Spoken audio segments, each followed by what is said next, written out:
Kita seringkali terbiasa untuk menggunakan topeng itu seperti kalau dalam orang banyak begitu ditanyakan apa kabar, terus harus jawab luar biasa, dahsyat, yes. Saya kalau ada dalam pertemuan seperti itu, saya biasanya ngomong sendiri, saya sedang tidak baik-baik saja. Dan Tuhan hargai kejujuran itu. Bukan berarti saya lebih baik daripada semua orang yang lain, tapi kenapa kita harus bilang kita baik-baik ketika memang sebenarnya kita tidak baik-baik? Pemazmur pun jujur dengan keadaan pribadi dia kepada Tuhan ketika dia sedang rasa tertekan, dia sedang rasa tidak baik-baik saja. Mungkin sudah saatnya kita bisa jujur untuk lihat kita punya keadaan diri sendiri, kita punya keadaan bahwa memang saya tidak baik-baik saja, cuma saya datang untuk saya bertemu Tuhan yang saya percaya bisa mengubah apa yang tidak baik menjadi baik.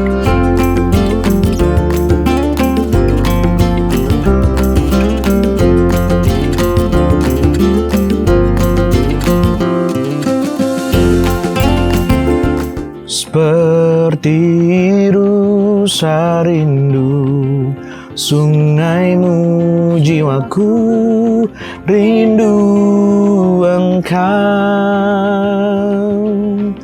Kaulah Tuhan hasrat hatiku, ku rindu menyembahmu.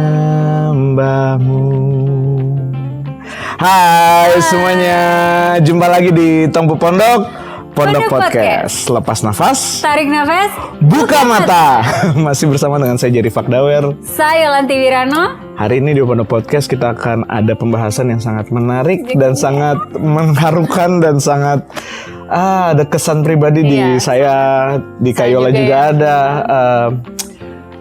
Ini podcast yang mungkin bicara tentang dari segi kitong punya jiwa, bagaimana kitong punya jiwa menghadapi ketidakadilan. Di dalam judul podcast kita apa kali ini? Mengapa jiwa tertekan karena ketidakadilan? Mengapa jiwaku, kenapa engkau tertekan karena ketidakadilan? Kita akan masuk dalam kitong punya pembahasan di Tongpu Pondok Podcast. Oke guys, jadi Tom punya pembahasan kali ini dalam Mazmur 42 ayat 1-12 akan baca untuk kita semua. Seperti rusa yang merindukan sungai yang berair, demikianlah jiwaku merindukan Engkau ya Allah. Jiwaku haus kepada Allah yang hidup. Bilakah aku boleh datang melihat Allah? Air mataku menjadi makananku siang dan malam. Karena sepanjang hari orang berkata kepadaku, di mana Allahmu? Inilah yang hendak ku ingat. Sementara jiwaku gundah gulana, bagaimana aku berjalan maju dalam kepadatan manusia, mendahului mereka melangkah ke rumah Allah dengan sorak-sorai dan nyanyian syukur dalam keramaian orang-orang yang mengadakan perayaan. Mengapa engkau tertekan, hai jiwaku, dan gelisah di dalam diriku? Berharaplah kepada Allah, sebab aku akan bersyukur lagi kepadanya, penolongku dan Allahku. Jiwaku tertekan dalam diriku, sebab itu aku teringat kepadamu dari tanah sungai Yordan dan pegunungan Hermon dari gunung Mizar. Samudra raya berpanggil-panggilan dengan deru air terjunmu. Segala gelora dan gelombangmu bergulung melingkupi aku. Tuhan memerintahkan kasih setianya pada siang hari dan pada malam hari. Aku menyanyikan nyanyian suatu doa kepada Allah kehidupanku. Aku berkata kepada Allah gunung batuku, mengapa engkau melupakan aku? Mengapa aku harus hidup berkabung di bawah impitan musuh? Seperti tikaman maut ke dalam tulangku, lawanku mencela aku. Sambil berkata kepadaku sepanjang hari, di mana Allahmu? Mengapa engkau tertekan, hai jiwaku, dan mengapa engkau gelisah di dalam diriku? Berharaplah kepada Allah, sebab aku bersyukur lagi kepadanya, penolongku dan Allahku. Wow, ini kalau kita baca sama-sama di sini tadi yang Kayola sudah baca, Mazmur 42 ini ditulis oleh Bani Korah atau dari kaum golongan Korah. Mereka ini adalah pemusik-pemusik atau penyair-penyair, penyanyi-penyanyi. Kalau zaman sekarang mungkin WL dan singer di zaman dulu ya di peribadatan orang Yahudi. Bani Korah ini mereka bukan pribadi yang seperti Superman atau bagaimana, mereka juga manusia biasa. Dan Mazmur ini di dalam Alkitab, Mazmur yang ada dalam Alkitab 150 pasal itu Kayola, itu ditulis sebagai respon dari pergumulan, dari masalah yang dihadapi oleh manusia, khususnya dalam hal ini si penyair di Bani Korah ini, ketika mereka menghadapi masalah, mereka menghadapi pergumulan, seperti yang tadi Kak Yola sudah baca, mereka dihina dan mereka dicaci maki dan mereka dibilang, mereka ditekan. Kalau kita belajar di arti kata dalam bahasa aslinya, tertekan tuh berarti ditunduk sampai betul-betul tertunduk. Jadi mereka tertekan, mereka mengalami mental health mereka juga mungkin terpengaruh dengan keadaan seperti itu. Jadi kita bisa lihat bagaimana mereka ini punya satu pergumulan begitu. Dan dalam pergumulan mereka mereka juga punya respon begitu terhadap kebaikan Tuhan. Mereka walaupun di bagian awal mereka mungkin terkesan seperti putus asa, tapi di bagian akhir mereka bilang, "Hei jiwaku," begitu. Nanti ada satu poin yang sangat menarik Kak Yola, di mana dikatakan kita tidak dengarkan jiwa kita, tapi kita bicara kepada jiwa kita. Nah di sini ketika kita alami ketidakadilan seperti apa yang mungkin dialami juga oleh pemazmur ini, mereka tidak tahu kenapa ini bisa terjadi kepada mereka. Tapi satu yang mereka tahu, dan ini yang kita bisa pelajari juga, bahwa mereka tahu siapa yang pegang kendali atas segala sesuatu. Mereka mengenal pribadi yang memegang kendali atas segala sesuatu. Mereka mengenal bahwa semua yang terjadi di seluruh dunia ini, semuanya harus lewat filter yang namanya kehendak Allah dulu.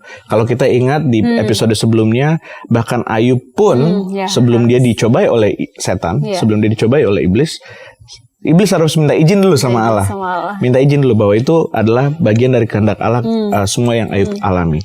Jadi saya akan bagikan beberapa kunci yang ditulis oleh pemazmur ini. Pertama, kita lihat Tuhan di dalam kejadian yang kita sedang alami, dan kita juga ingat kebaikannya. Ada kesaksian mengatakan, misalnya ada satu orang begitu ya, dia karena dia bekerja dengan sangat jujur di satu kantor, kemudian di kantor itu dia dipecat karena dia tidak bisa diajak kerja sama, begitu toh. Kemudian apa yang akan jadi respon si orang ini? Apa yang akan jadi responnya dia? Apakah dia akan marah kepada Tuhan karena dia dipecat dari pekerjaan itu karena dia berbuat jujur?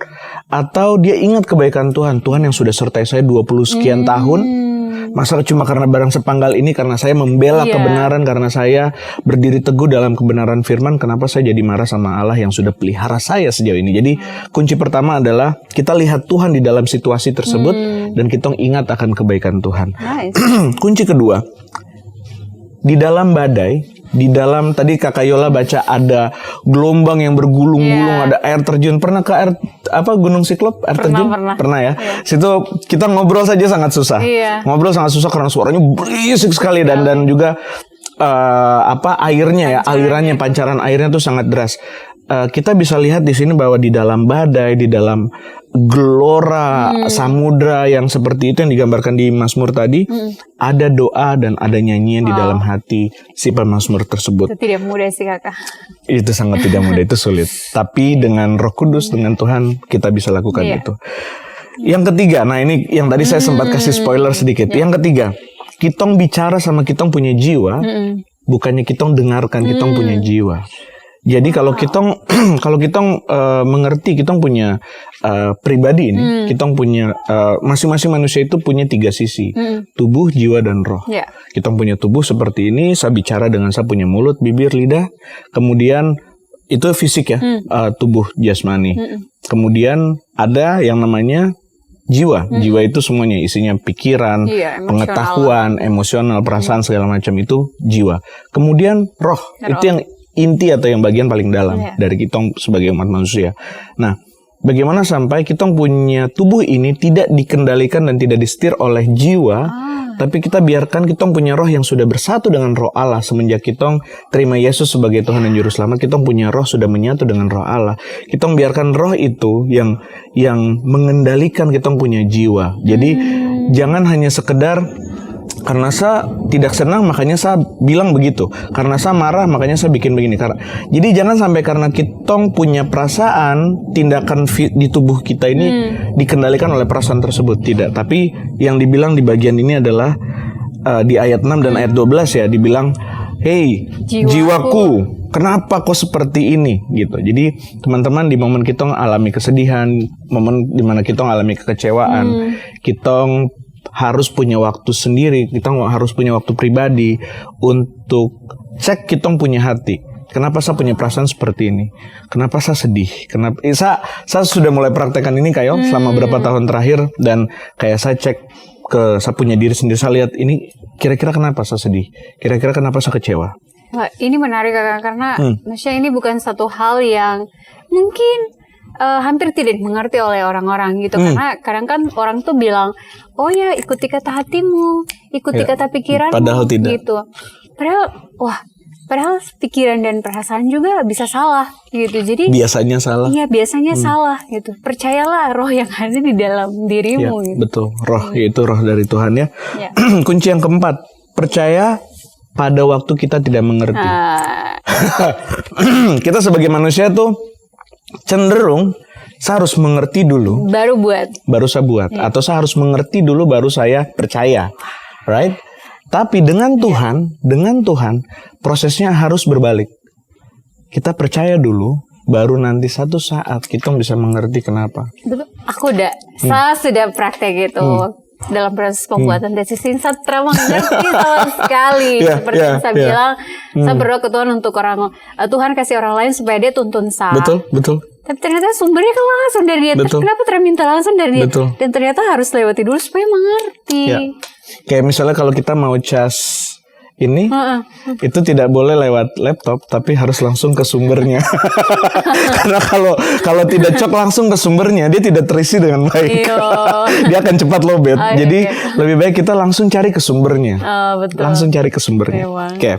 Yang kunci yang kelima, siap setiap hari untuk kehidupan berakhir.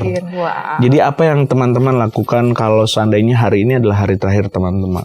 Ini bukan untuk menakut-nakuti, tapi tidak pernah ada satu orang pun yang bisa menjanjikan bahwa besok kau akan hidup, bahwa besok kau masih hidup begitu ya. Jadi bersiap bahwa hari ini saya punya hari terakhir, begitu. Kunci yang keenam adalah kita menutup pintu bagi hari kemarin. Jadi itu kenapa? Jadi ada sepanjang malam terdengar suara tangis, tapi menjelang pagi terdengar sukacita. Jadi hal yang sudah terjadi di masa lalu kita belajar dari situ. Kita tidak bisa mengubah apa yang sudah terjadi kemarin, tapi yang kita bisa lakukan adalah kita berharap dan terus berharap kepada Tuhan bahwa Tuhan sedang sediakan yang terbaik di depan. Walaupun kita mengerti bahwa selama kita ada di sisi kekekalan yang bagian sini nih, kita mempunyai kehidupan yang sekarang, pasti akan ada yang namanya kedukaan atau kesedihan. Dan hari-hari ini di sepanjang bulan ini ya Kak Yola yang kita sedang belajar, kita mempersiapkan diri bagaimana menghadapi ketidakadilan, menghadapi kedukaan dan menghadapi kekecewaan. Jadi yang kemarin sudah terjadi, ya sudah kita belajar. Ini memang kedengarannya gampang sekali untuk dikatakan ya. Cuma percayalah teman-teman, sambil ketika kamera sudah off, ketika kami masing-masing sudah pulang, saya juga ada dalam pergumulan yang mungkin tidak jauh berbeda dengan teman-teman. Tapi yang saya mau katakan sama teman-teman bahwa kami di Penuh Podcast ini kami mau terus belajar dan mau dorong teman-teman untuk yuk kita belajar sama-sama bahwa Tuhan ada dalam kita punya pergumulan, dan ketika kita menangis, ketika kita sedang bersedih, Tuhan ada di situ. Dan Tuhan mau kita tahu bahwa kita berharga bagi Dia, begitu. Ayolah, kita akan mulai dengan kita punya diskusi di siang hari ini. Ada beberapa pertanyaan nih Kayola. Nah, yang pertama di Mazmur 42 yang barusan tadi Kayola baca, kelihatan Daud membuka hati dan ekspresikan semua yang dia rasakan jujur dan tulus. Nah, kalau ada orang yang mau share sama Kayola lebih suka orang itu jujur, terbuka apa adanya dan tumpahkan semua dia punya emosi dan keluh kesah, atau orang yang tahan-tahan saja dan hanya sekedar senyum buat semuanya kelihatan baik-baik saja? Kira-kira gimana Kayola? Saya lebih suka orang yang jujur untuk sharingkan apa yang dia rasa, apa yang dia pikir, tantangan, kekecewaan yang dia rasa. Share saja.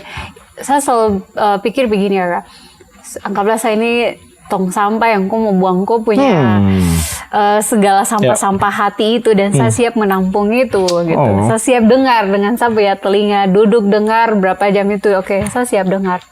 Karena saya juga mau orang dengar saya punya kejujuran hati.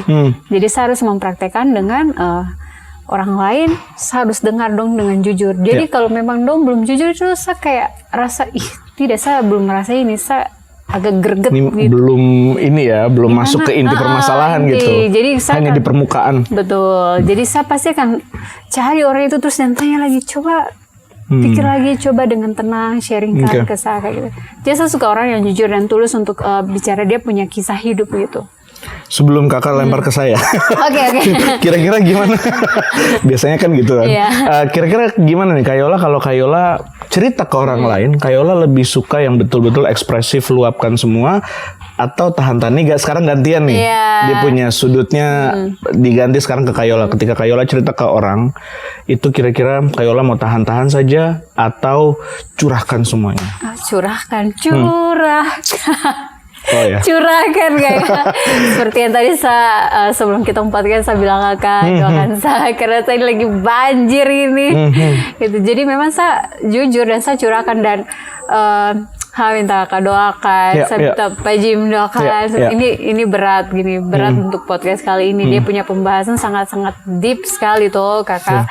Dan saya juga telepon Eljo, saya kok doakan saya. Sabar. Eljo ini siapa? Kasih tahu. Special someone. Ya gitu lah. Oke. Saya telepon dia dan saya menangis gitu. Sampai yang kayak anak kecil kalau lagi menangis, sungguh-sungguh dia bilang, aduh ini. Apa istilahnya, tahek-hek? Iya, bahasa sini dia bilang tahek-hek begitu. Gitu. Jadi ini alasan kenapa pakai kacamata. Tadi saya mau tanya sebenarnya, cuma ternyata dia sudah singkapkan sendiri. Jadi saya harus jujur juga ke semua itu. Saya pakai kacamata karena memang tadi saya menangis dengan ayat ini gitu. Betul. Karena ayat 4 nih sangat jujur sekali. Daud tulis dengan sangat terbuka. Iya, ayat berapa tadi? Itu nih semua menangis ya. Doa. Tapi betul ya, ini memang satu hal yang memang sangat jujur dan sangat raw sekali dari si Daud ini ketika dia tulis itu gitu. Kayak saya masuk di dalam gitu. Jadi waktu telepon tuh saya bilang, saya bukan bisa sih, cuman kayak rasanya tidak enak sekali waktu tertekan gitu. Dan di sini dia bilang air mataku menjadi makananku siang dan malam. Kajar saya menangis dari kemarin ke worship itu WL saya menangis dengan lagu yang baru itu terimakan itu. Aku menangis dari situ dan dengar Pak Gembala juga sharing gitu. Aduh gila, ini parah sekali firmannya ini memang betul-betul kasih bahwa kita masuk di dalam cerita itu dan merasakan bagaimana pergumulannya si peziarah ini. Betul. Bagaimana tangisannya, terus udah dari malam pulang dari FDS sana tuh pulang langsung banjir sampai besok tadi pagi. Bahwa ikut Tuhan tuh tidak selalu senang, tidak juga. Ada momen kita sedih. Dan kabar baiknya adalah ketika kitong sedih, Tuhan ada di dalam kesedihan kita itu dan sama-sama dengan kitong jalani itu. Betul. Ya, itu yang saya tulis saya punya catatan. Saya bilang, Tuhan ada dalam kau sedih Yola. Tuhan ada dalam kau punya ketertekanan hidup ini Yola.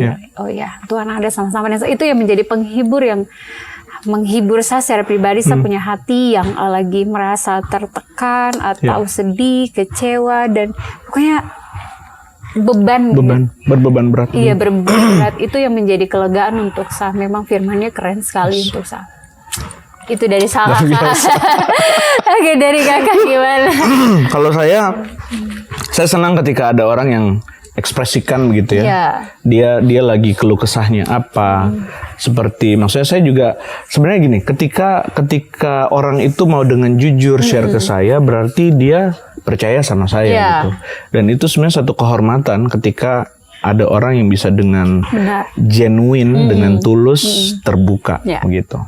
2 hari yang lalu kalau nggak salah di salah satu kamus online bahasa Inggris itu kata the word of the day-nya itu adalah vulnerable, artinya kayak terbuka begitu.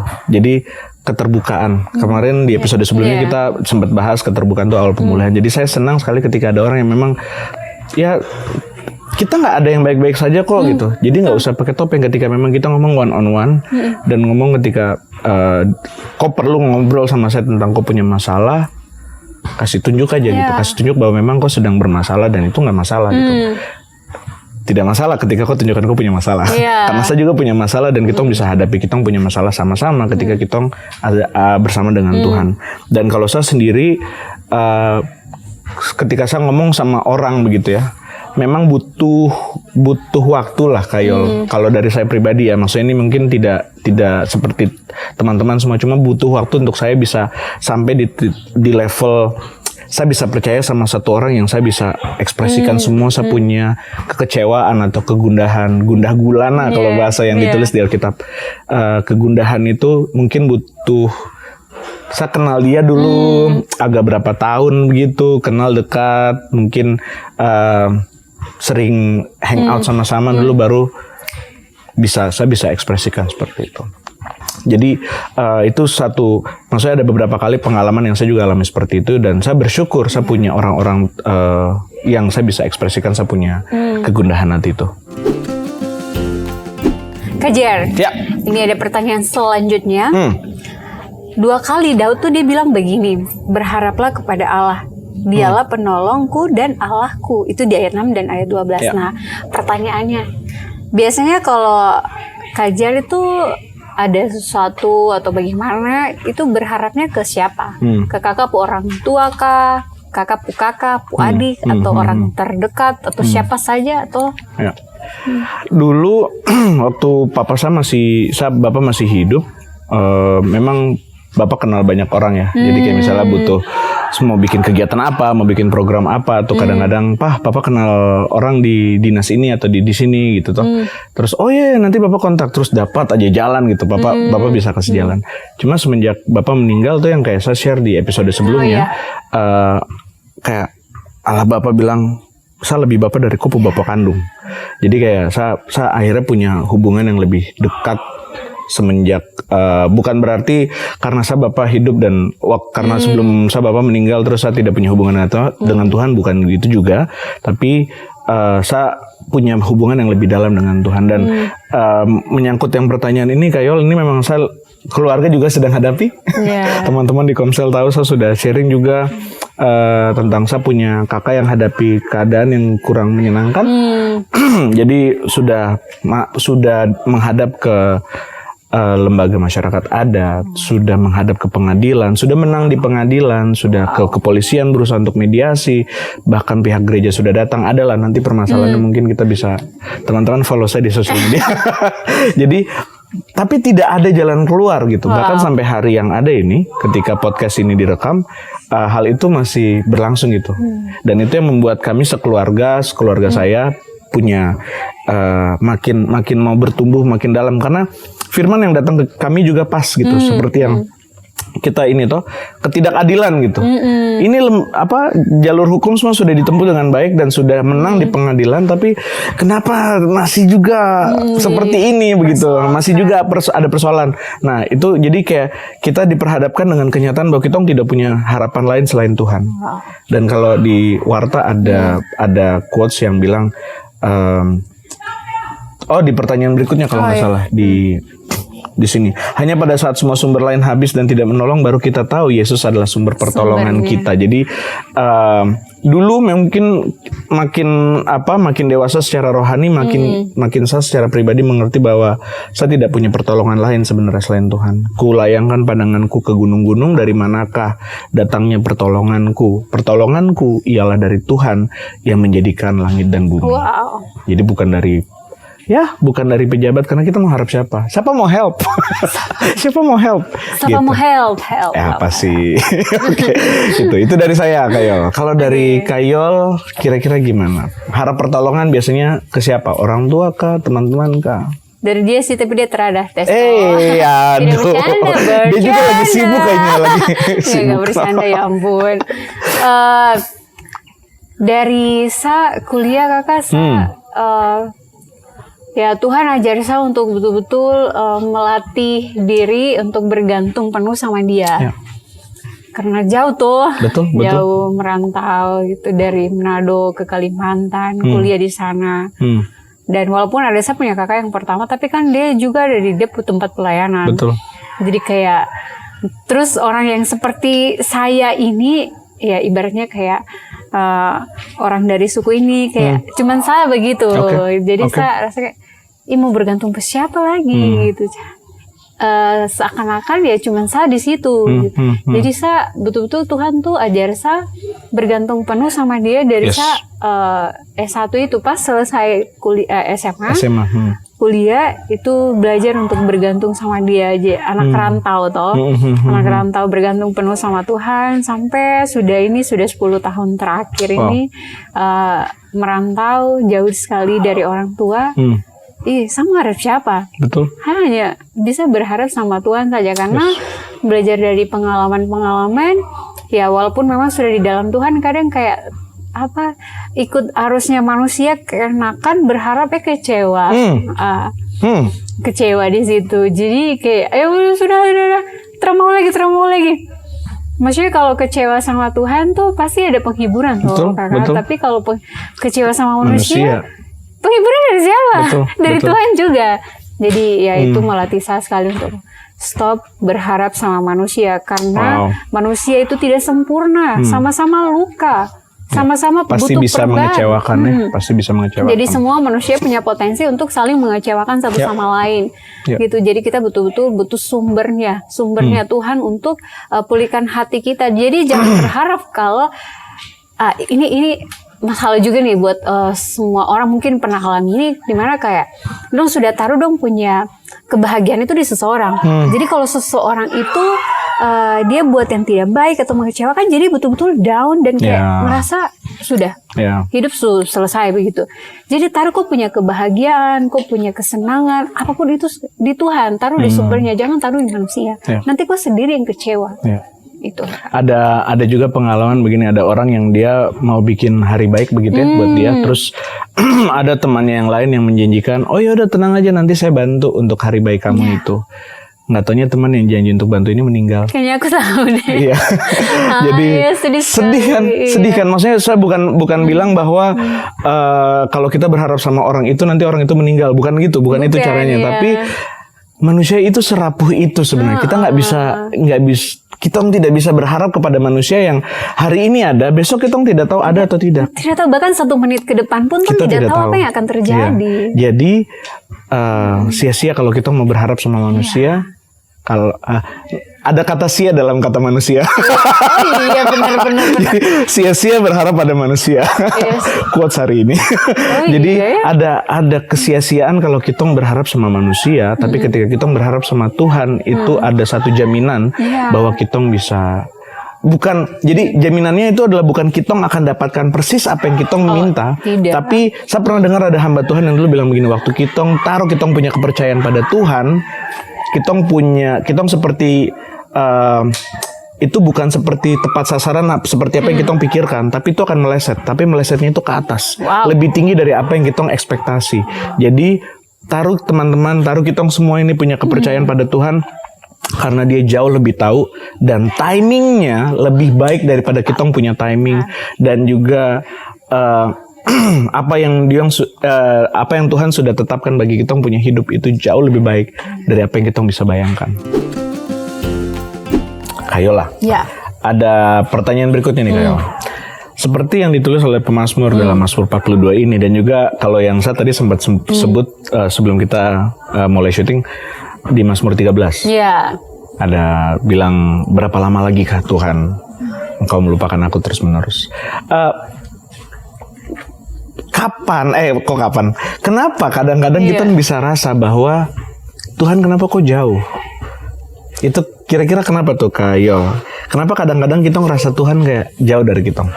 Jujur li, Kak, saya hampir tidak pernah pikir kalau Tuhan tuh dia jauh. Karena yang saya pahami, yang saya rasa adalah saya yang jauh. Karena ya Tuhan tetap Tuhan. Karena Dia sang segala maha. Maha hadir. Iya, segala maha apapun itu. Jadi saya tidak pernah pikir kalau Dia jauh gitu. Apalagi kalau saya sudah terima Yesus, lebih lagi saya tidak terasa kalau Dia jauh. tapi saya yang selalu jauh dari dia. Itu saya punya pemahaman selalu begitu. Saya yang selalu mau kabur dari dia. Saya kembali lagi, pergi lagi gitu. Tapi kerennya dia tuh selalu mau terima gitu, Kak. Itu sih kalau dari Sal, Kak. Jadi kalau untuk mau bahas kenapa sih Tuhan tuh jauh sekali, gimana? Karena selama ini saya punya pemahaman begitu. Justru sebenarnya bukan Tuhan yang menjauh ya. Kalau yang saya simpulkan dari Kak Yola bilang, bukan Tuhan yang menjauh, kita yang bergerak menjauh dari Dia. Dengan kita punya pilihan, dengan kita punya keputusan, dengan kita punya pemberontakan itu yang kita jauhkan, kita punya diri dari Tuhan. Jadi bukan Tuhan yang menjauh, Tuhan selalu ada dan Tuhan selalu tunggu kita. Cuma ya mau sampai kapan Tuhan mau tunggu kita, karena waktu ini jalan terus. Betul. Dan kita tidak tahu kapan kita punya waktu. Kejar. Ya. Ini pas sekali untuk Kakak.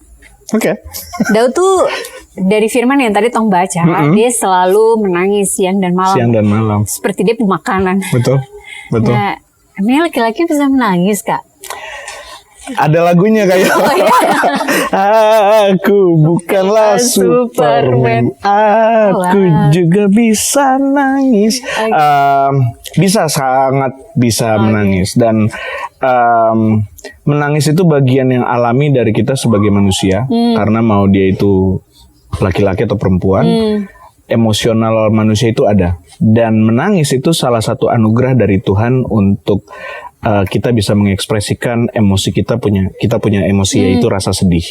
Jadi laki-laki tidak perlu lagi ada stigma bahwa laki-laki nggak bisa menangis. Laki-laki juga manusia.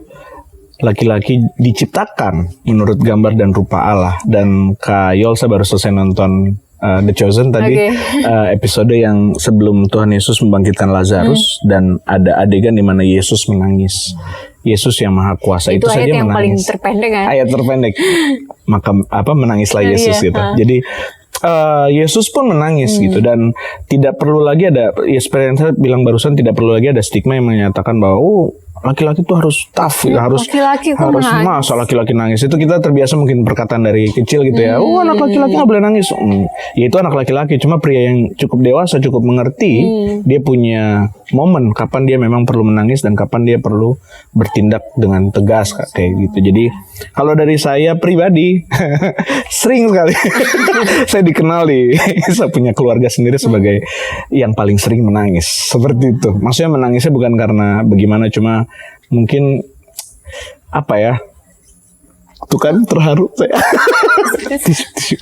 Nah mungkin kayak apa ya, maksudnya saya cukup sisi emosional, mungkin saya mewarisi dari papa saya kayaknya. Itu kayak soft sekali gitu, kayak ada apa sedikit lihat kabar atau berita apa kayak tersentuhnya tuh cepat. Ini kalau dari segi kepribadian nih ada melankolis flekmatis gitu. Jadi kombinasi yang cukup tidak terlalu membanggakan. Tapi ya itu yang saya lihat, pandangan saya tentang pertanyaan ini, bahwa laki-laki bisa nangis.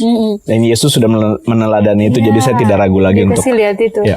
Lagian kalau menangis itu juga, saya pernah baca kalau waktu kita menangis, kita sedang mengeluarkan air yang kotor kan, supaya membersihkan mata kita ini. Gitu. Jadi saya pikir, ada baik juga sih menangis. Betul. Jadi, betul, ada fungsinya juga ya. Ada fungsinya juga. Oke. Daud, bukan. Jadi ada gunanya mengekspresikan isi hati melalui tangisan ya? Ada, jelas ada kita untuk mengekspresikan kita punya kesedihan, kita tidak tahan itu, karena kesedihan itu waktu dia ditahan, dia nanti punya dampak buruknya di lain hari gitu. Kita nggak mau, lebih bagus selesaikan saat itu dan saat itu. Jadi malam sebelum saya punya bapak dimakamkan, saya punya pendeta yang melayani di ibadah kedukaan itu.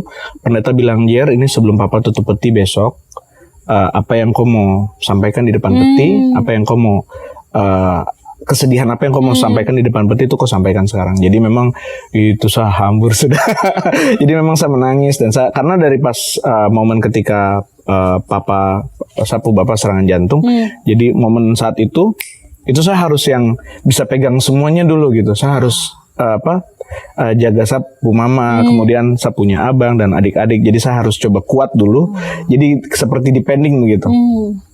Sedihnya depending. Tapi ketika pas malam itu sebelum besoknya bapak mau dikubur, pendeta bilang, Jir, momen ini sudah. Kalau kau mau lepas kesedihan, lepas sekarang gitu. Jadi itu momen yang memang saya hambur sekali, saya menangis di depan Bapak punya peti dan di situ kelegaan gitu. Jadi fungsinya menangis, kita tidak pendam itu untuk nanti di lain hari. Bukan berarti saya tidak sedih sekarang bahwa saya punya Bapak meninggal. Ye, saya Bapak meninggal. Tidak begitu. Bukan sedih masih ada, tapi itu dia tidak.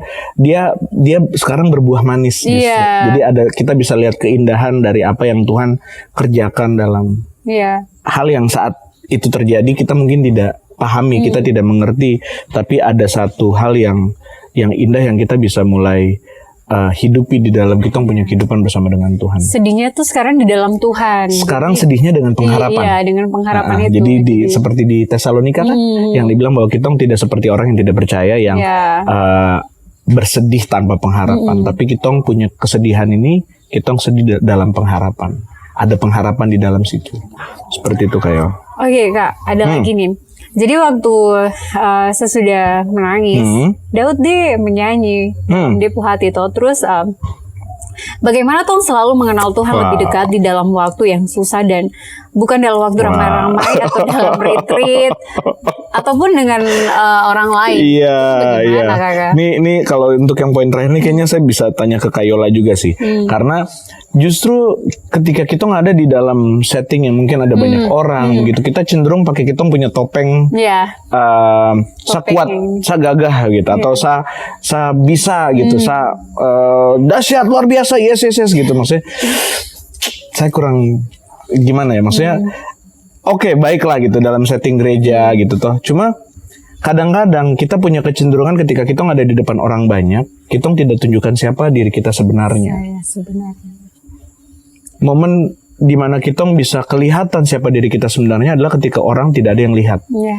Siapa diri kita sebenarnya itu adalah ketika tidak ada orang yang melihat kita gitu. Jadi entah saya sedang bersedih, kadang-kadang saya sedih sendirian. Ketika saya mungkin rasa kecewa, itu kadang-kadang di atas motor gitu. By the way, saya punya motor lagi di servis. Saya nggak punya motor untuk sepanjang sisa hari ini sampai besok. Jadi kadang-kadang momen kesendirian itulah yang menunjukkan siapa diri kita yang asli, yang sebenarnya. Kayak gitu. Jadi memang kita bisa mengenal Tuhan lebih dekat. Memang bisa di setting gereja gitu ya, di gereja di mana kita lihat ada banyak orang. Tapi momen waktu pribadi kita tuh bagaimana dengan Tuhan? Seperti itu. Disitulah kita bisa kelihatan siapa sih nih Jerry yang sesungguhnya seperti apa. Sekarang saya mau balikin ke Kayola. Menurut Kayola, bagaimana sih kita bisa kenal Tuhan dengan lebih dekat dan dengan lebih personal waktu kita sedang susah dan waktu kita sedang sendirian dibandingkan dengan kita yang ada di ramai-ramai, misalnya dalam waktu retreat dan ada banyak orang lain yang lihat kita. Itu kira-kira gimana, Kayo? Ada firman yang bilang dalam Mazmur 120, firman yang bilang dalam kesesakan aku berseru sama Tuhan. Gitu. Jadi ya firman itu waktu pemazmur dia dalam peziarah dan dia melewati banyak tantangan dan dia bilang, oh ya dalam hal yang seperti ini dalam saya punya kesesakan saya harus berseru ke Tuhan. Dan memang kakak dalam hal-hal dalam saya punya hidup secara pribadi dalam hal yang paling susah malah ini susahnya pakai H ya. Oh iya betul. Masih ingat episode kemarin lagi serius baru. Susah memang pakai H, susah. Ya, susah. Dalam hal yang paling susah lah di situ saya temukan Tuhan. Saya selalu ingat kamu ya gembala di sini dia bilang dalam keadaan frustasi berjumpa dengan Tuhan. Jadi ya. Dan waktu saya ada dalam keadaan seperti itu, betul. Malahan dalam keadaan seperti ini, saya mengenal dia dengan baik. Dan kayaknya untuk dia punya persenan, angka yang lebih tinggi adalah waktu saya dalam keadaan yang susah, yang tidak baik-baik saja, itu yang saya betul-betul mengenal dan lebih dekat dengan dia dibandingkan saya ada dalam keramaian. Itu mungkin ya dapat juga, dapat mengenal Tuhan. Jelas. Kita dapat encouragement ya, dapat vibes-nya gitu. Betul. Tapi itu kayak tidak setinggi angka waktu kita yang betul-betul mengalami sendiri dengan Tuhan. Apalagi dalam kesendirian ini. Di kamar sendiri, makanya sudah langsung saat tadi malam sampai pagi tuh memang bongkar, hancur, semua air mengalir gitu. Sampai bengkak loh teman-teman kalau bisa di zoom sama kamera. Sebab loh itu matanya luar biasa. Kalau banyak orang tidak mungkin saya akan berusaha untuk kan keluar lagi. Itulah gimana ya memang iya ini sentuh sampai di hati soalnya. Betul. Jadi dalam keadaan susah saya lebih mengenal dia. Kenapa? Karena manusia siapa yang mau tolong saya dalam keadaan susah? Apalagi hati saya. Tidak ada yang bisa baca hati saya. Hanya Tuhan yang bisa baca hati saya. Jadi memang hanya dia saja yang bisa tolong saya. Manusia hanya bisa melihat dari luar dan hanya sebisa mereka menolong ya apa yang mereka lihat dari luar. Betul. Dari hati ya siapa yang tahu selain Tuhan. Kita seringkali terbiasa untuk menggunakan topeng itu seperti kalau dalam orang banyak begitu ditanyakan apa kabar, terus harus jawab luar biasa dahsyat, yes. Saya kalau ada dalam pertemuan seperti itu, saya biasanya ngomong sendiri, saya sedang tidak baik-baik saja. Dan Tuhan hargai kejujuran itu. Bukan berarti saya lebih baik daripada semua orang yang lain, tapi kenapa kita harus bilang kita baik-baik ketika memang sebenarnya kita tidak baik-baik? Pemazmur pun jujur dengan keadaan pribadi dia kepada Tuhan ketika dia sedang rasa tertekan, dia sedang rasa tidak baik-baik saja. Mungkin sudah saatnya kita bisa jujur untuk lihat kita punya keadaan diri sendiri, kita punya keadaan bahwa memang saya tidak baik-baik saja, cuma saya datang untuk saya bertemu Tuhan yang saya percaya bisa mengubah apa yang tidak baik menjadi baik, mengubah apa yang mungkin saya tukarkan, saya punya rasa sedih dengan sukacita. Tuhan memberikan pada saya jubah sukacita ganti kain perkabungan. Itu tujuan kita datang beribadah, tujuan kita datang bersekutu supaya apa yang tidak baik dalam saya punya diri ini Tuhan tukarkan dengan apa yang terbaik dari dalam dia yang kita bisa dapat di hadiratnya. Betul ya Kak. Dan pemazmur ini di ayat ini Mazmur 42 waktu saya renungkan dia betul-betul rindu sekali akan Tuhan, Kakak. Maksudnya dalam keadaan dia yang seperti itu, dia menangis siang dan malam, bahkan tangisan itu adalah makanan dia sendiri. Di ayat selanjutnya itu betul-betul dia bilang, Tuhan saya rindu mau lihat kau Tuhan. Saya rindu betul-betul mau lihat kau punya wajah itu bagaimana. Artinya kan dia butuh Tuhan sekali toh. Dia mengungkapkan isi hatinya sebagai seorang pemazmur, sebagai seorang peziarah dan dia jujur dengan keadaannya saat itu. Dia jujur di hadapan Tuhan. Dan kita manusia jangan, istilahnya gini lah, jangan so kuat lah. Jangan so kuat. Kalau memang saya selalu pakai kata ini. Saya lemah, tapi Tuhan bilang saya kuat. Saya suka sekali dengan kata-kata itu yang muncul di saya punya pikiran, betul saya lemah dan saya ekspresikan itu saya lemah, tapi saya juga tidak bisa menutupi kalau Tuhan kasih saya kekuatan. Tuhan yang kasih kekuatan. Untuk menghadapi kelemahan itu, untuk melewati segala tantangan yang saya tidak bisa. Betul. Jadi apa yang Kak Jer bilang tadi waktu orang tanya apa kabar hari ini, luar biasa ya kalau saya nggak baik-baik saja. Saya tidak baik-baik. Jujur denganku diri sendiri. Penting sekali. Ayo, pertanyaan terakhir untuk kita punya podcast di kesempatan kali ini. Apa yang Daud alami waktu itu bisa digambarkan sebagai kekeringan rohani. Dia alami ketidakadilan yang membuat dia, Daud atau pemazmur apa yang dialami oleh pemazmur ini, ketidakadilan yang dialami oleh pemazmur ini membuat sampai seolah-olah Tuhan tidak peduli, seolah-olah tidak ada manusia lain yang peduli gitu ya. Nah, pertanyaannya adalah, pernahkah tidak Kayol ada dalam posisi seperti itu? Posisi kekeringan rohani di mana Kayol rasa tidak ada orang yang peduli dan bahkan sepertinya Tuhan juga tidak peduli dengan saya punya keadaan. Gimana Kayol? Pernah Kak, saya mengalami hal-hal yang seperti itu. Tapi sebelum saya jelaskan itu, saya mau bilang kalau waktu saya lupa berdoa itu saya sedang ada dalam gejala-gejala kering. Sudah mulai rasa kering rohani. Kering rohani. Dan bersyukur sekali punya hati, saya sendiri punya hati yang terus mau haus dan lapar akan dia. Jadi untuk tadi yang Kak Jer bilang, posisi atau keadaan yang seperti itu pernah terpuruk ya. Terpuruk, merasa di pojokan, tidak ada orang yang peduli.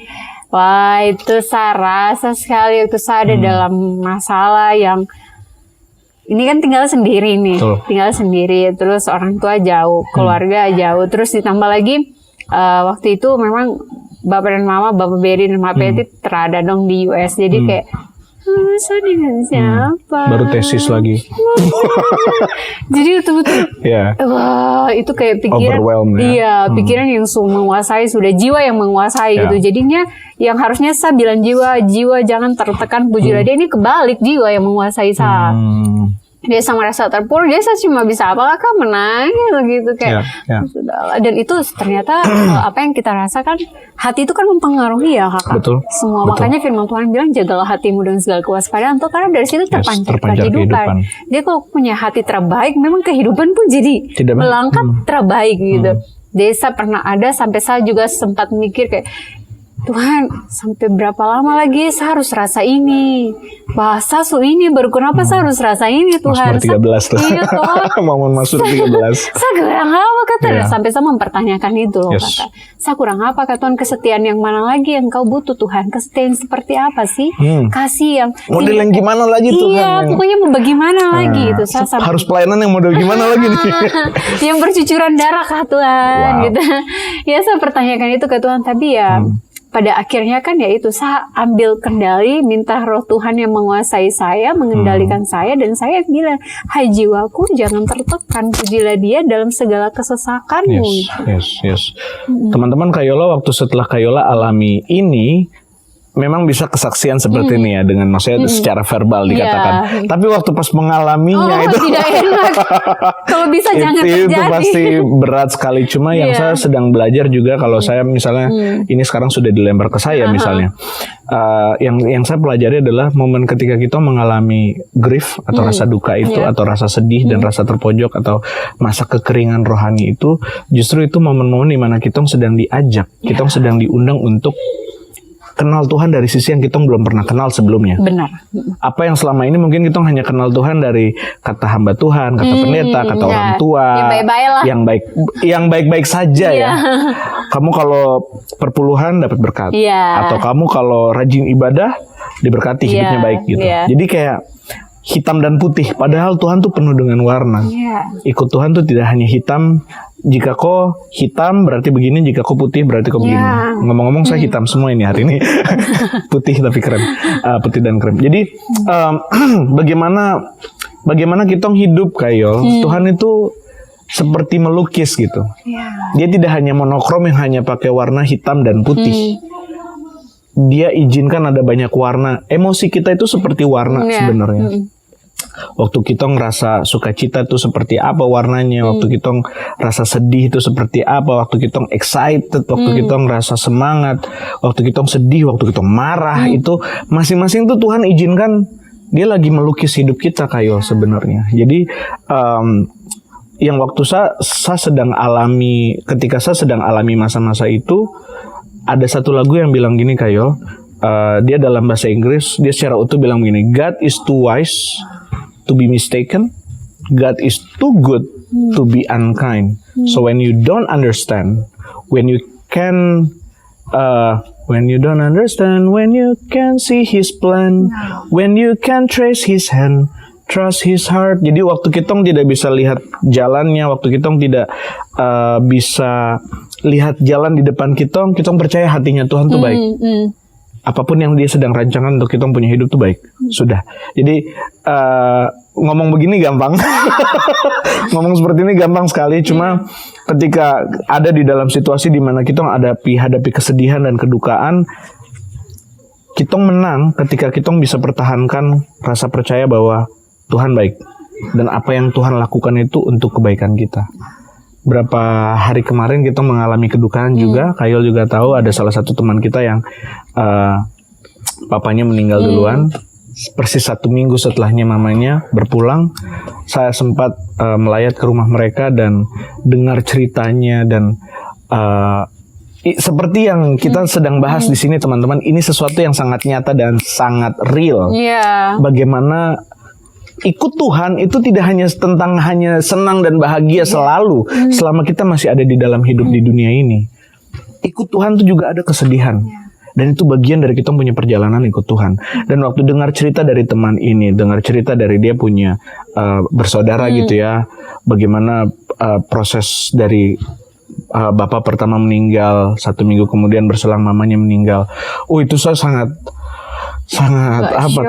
shock saya yang mungkin orang lain ya, apalagi mereka yang ini anak kandung gitu yang orang tuanya meninggal dalam waktu 1 minggu begitu. Dan saya lihat Tuhan lagi mau kerjakan sesuatu yang saat ini kita belum paham. Tuhan maunya apa sih gitu. Dan keraguan-raguan, bertanya-tanya kepada keputusan Tuhan itu sesuatu yang manusiawi untuk situasi seperti itu. Dan Tuhan tidak takut kepada kita waktu kita bertanya kepada Dia. Yang penting kita tanyanya ke Dia, bukan kita tanyanya ke Google atau ke yang lain begitu. Kita tanya langsung ke Tuhan, Tuhan apa sih yang jadi kehendak-Mu gitu. Saya mau kenal Engkau dalam situasi saya seperti ini. Cuma apa yang jadi kehendak-Mu gitu.